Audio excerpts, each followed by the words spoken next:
of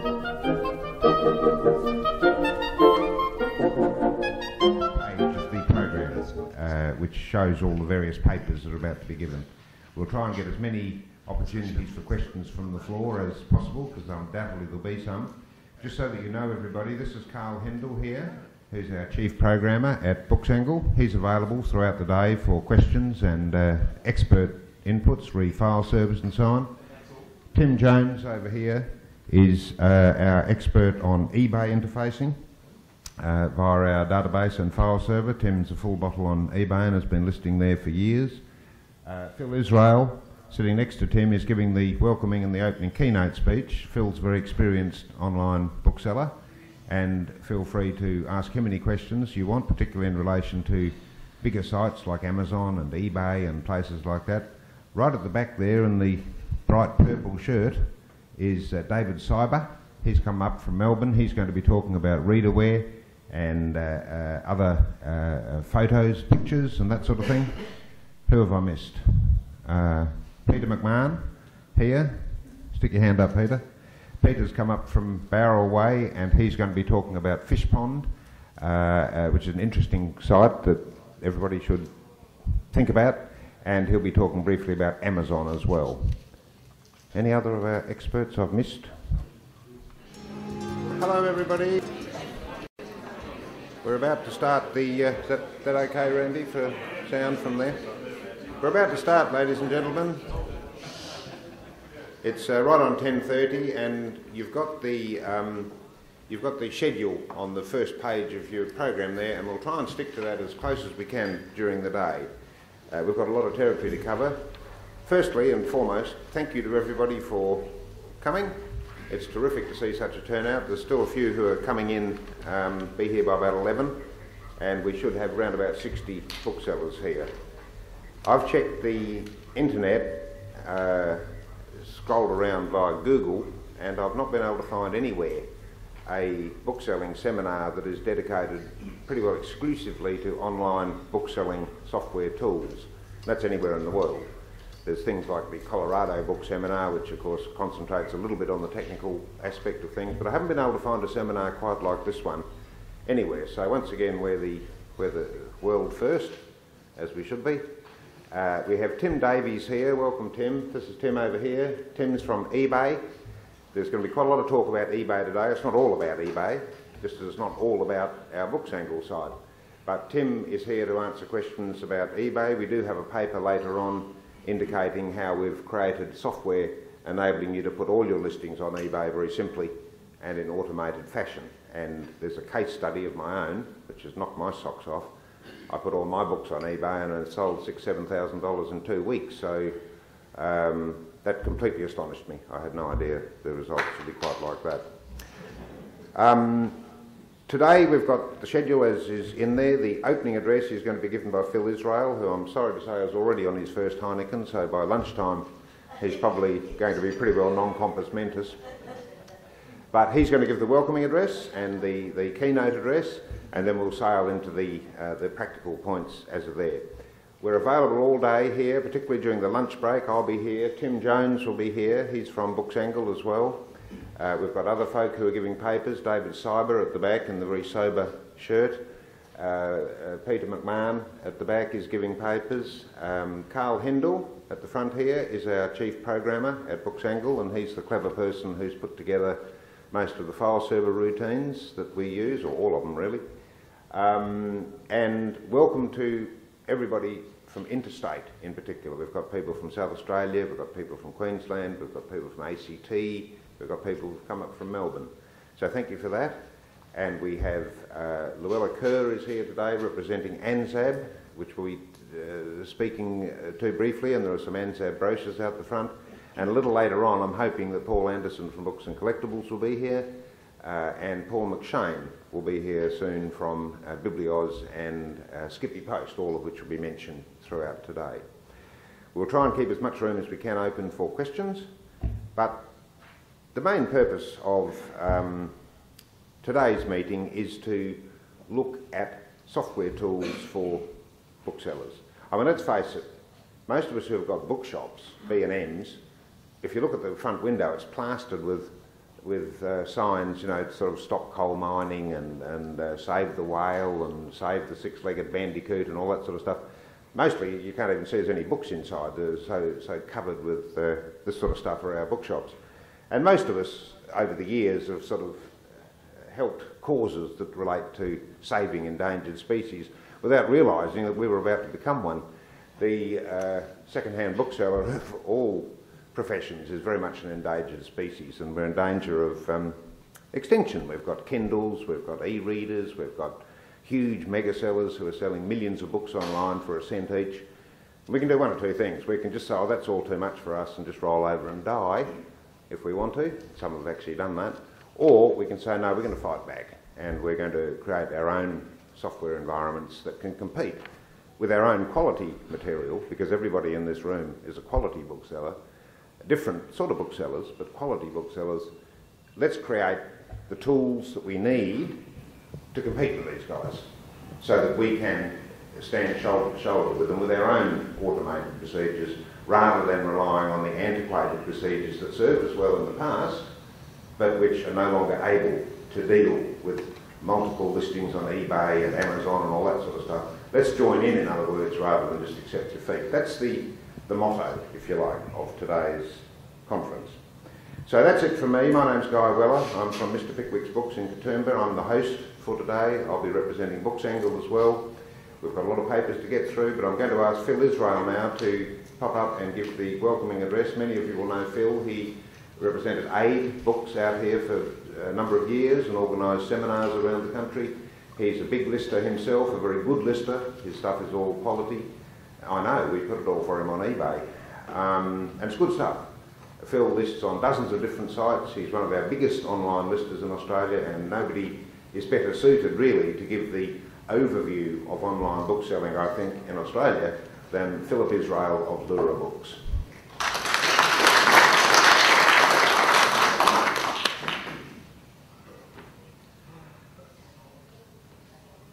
Every book that has been printed at any time in the history of mankind is looking for a buyer.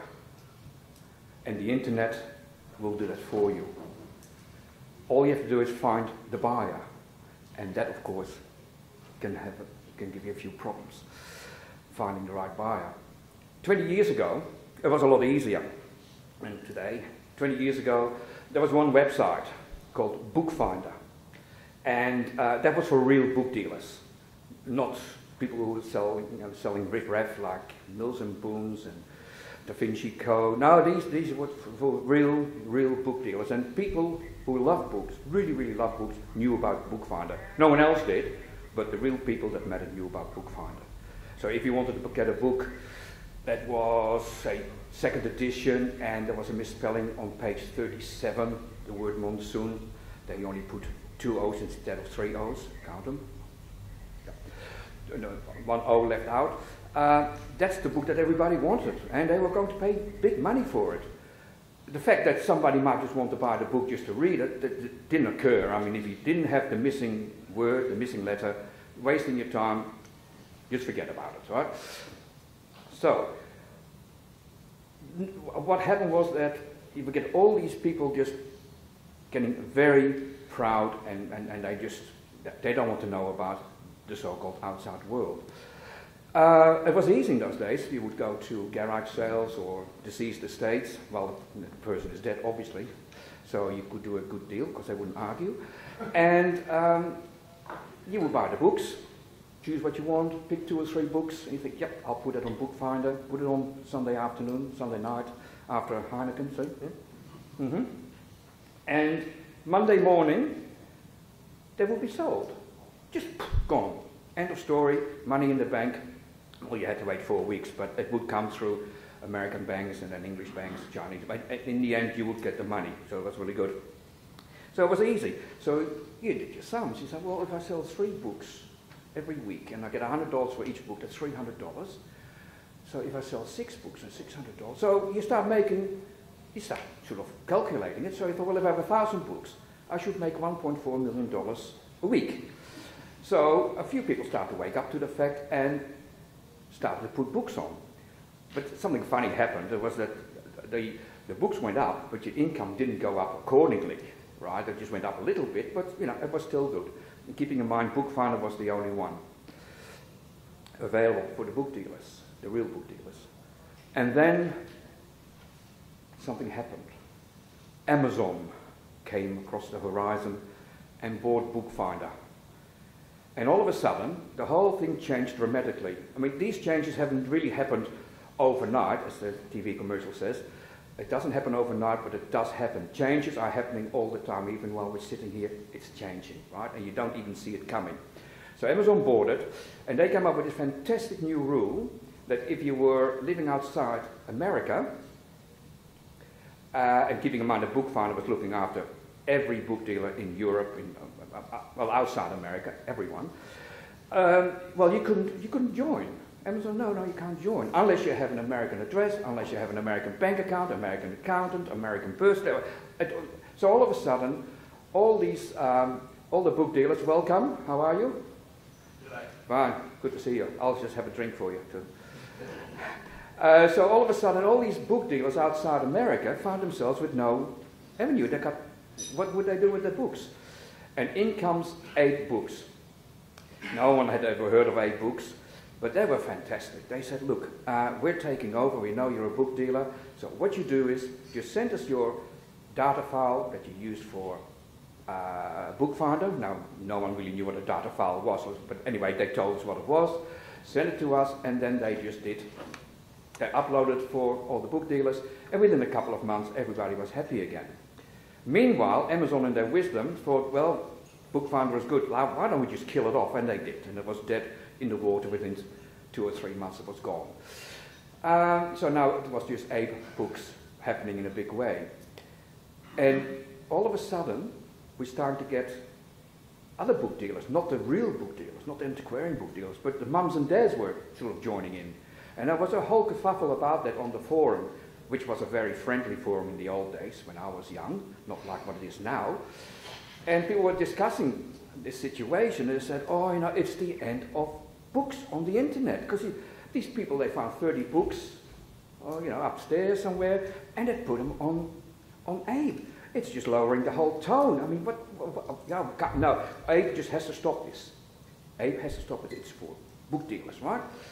The fact that these people were selling their books, I mean, nobody noticed that, but I mean, they were selling the books. But anyway, other book websites came along. There was ZVAB, which I used. Didn't sell any books there, but they sent you a lot of free tape to pick up the tape. There was a yellow tape with ZVAB on it, and they sent bookmarks. They sent you everything, all the way from Germany. You just had to fill out a form, and this parcel would come in, and it would cost 60 euros to send over to Australia. You get all this stuff for free, not selling a book on that website. Maybe I sold 1 or 2, I don't know, but that was about it. And then we got the Libras, and all of the other ones came along. And Amazon, obviously, they realized they had done something wrong, but they were busy with other stuff. And then came eBay. Now, eBay, I know Tim is sitting there. I'll just pretend he isn't. But eBay, I mean, let's face it, you know, eBay was not really for book dealers. I mean, yeah, eBay is for people who've got a lawnmower, or they have a blow-up doll they want to get rid of, or whatever it is that they want to get rid of, but not books. I mean, you know, it's just all too difficult. But all of a sudden, the people who were running markets and things like that, they thought, well, you know, we put it on eBay. And I mean, I was watching it for years and years, and I thought, oh, you know, it's so much work. I mean, what are these people doing? I mean, they were selling them for $1. I think at one stage it was even 1 cent, the same as the book was 1 cent, and the postage was like, you know, $200, and it sort of makes up for the 1 cent book. So, you know, eBay was starting to make inroads. All the other websites were making inroads. When Abe took over from Bookfinder, I would say that 95% of the sales came from Abe, right? And the others, well, it was nice, but it was pain in the neck and, you know, whatever. At the moment, as I'm speaking, yes, I'm speaking now, I think Abe is about 25% of my business, and Tim's company, around about 35 to 40%. So there's been an enormous swing. And there was a lot of book dealers said, well, you know, it's all changing. It's not the way it ought to be. But the problem is that books that were on sale for eBay and on Ape as well for $1, and then the postage, and you know, for postage from America is like $6, $7. And I think the biggest mistake that, especially here in Australia, Australian book dealers made, they were absolutely fixated by saying, how can they do it for $7? How can they send a book all the way from America for $7? And the thing is, how they do it. It's important how they do it. The thing is, they're advertising it and what have you. Now, a friend of mine was also from Katoomba, had an antiquarian bookshop. I can't tell you who it is because it was Claude. And he was a very, I mean, he was a serious man on first editions and what have you. He bought all my hardcovers from my shop at Katoomba before a guy came along, and he would give me 50 cents for it. And I was happy to get rid of them. I didn't want them, and you know, I didn't know anything about first editions and all of that stuff. And you know, he sold them for lots of money, and good luck to him. I mean, that's, you know, I was happy with my 50 cents. But anyway, he rang me one day and he said, "Oh, I'm after Margaret, or my wife's after Margaret Fulton cookbook. Have you got this?" in the title? He said, "You got that one?" I said, no, I don't have it." And he said, "Oh, okay." Then I ran into him about 2 months later and he said, "Oh, I found that book." I said, "Oh yeah." He said, "Yeah." I said, "I looked at the website, and excuse me, I need this, right? So, and medicinal, and he said, from the Australian dealers there were like $30, $40, and he said, and then I saw there were a few copies in America. Margaret Fulton we're talking about, okay? I mean, a bit Australian if you like."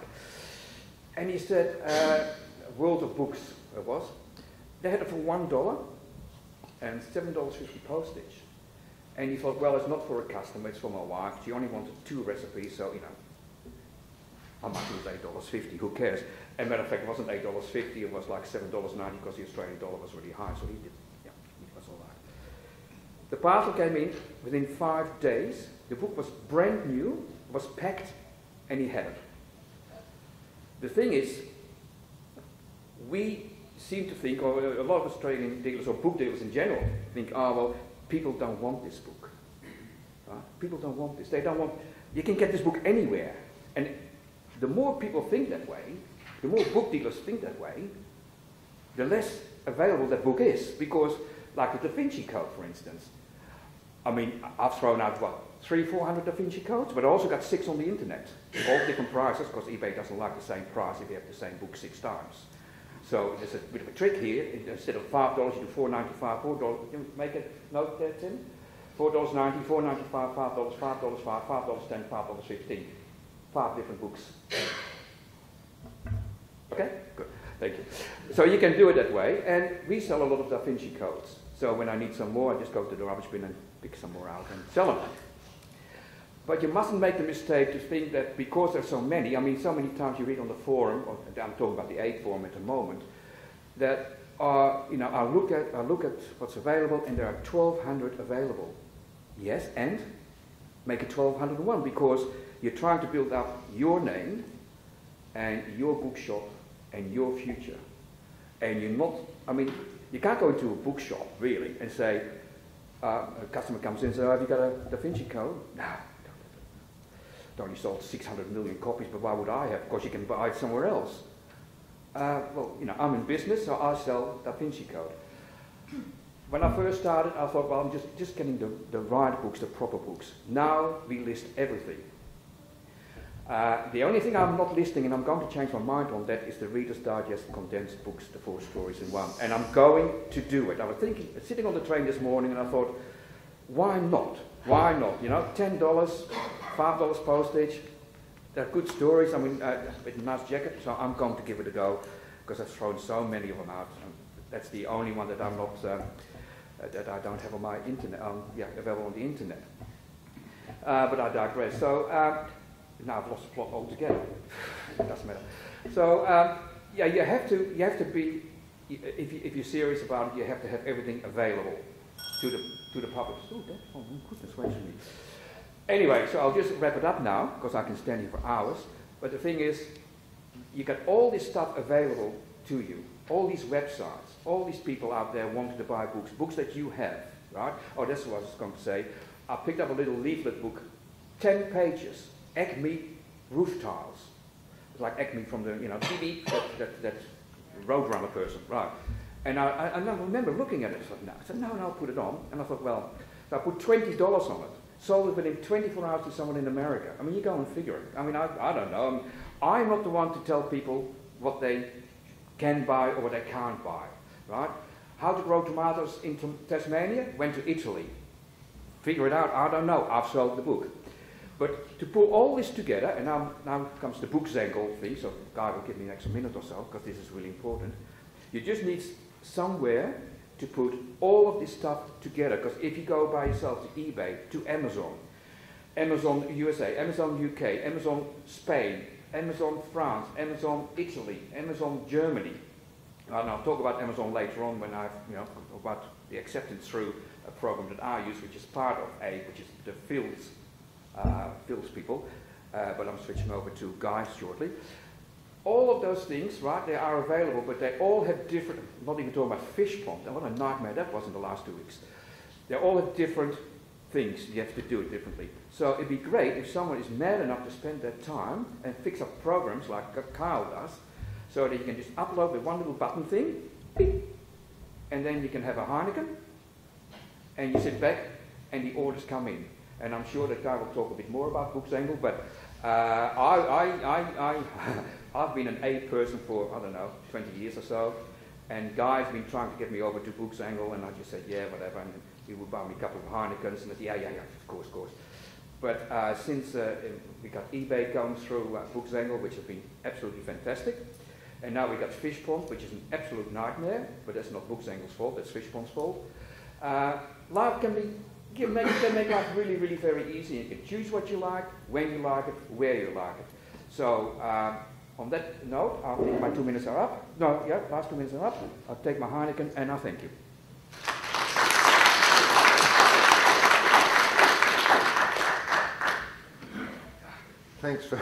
Thanks, Phil.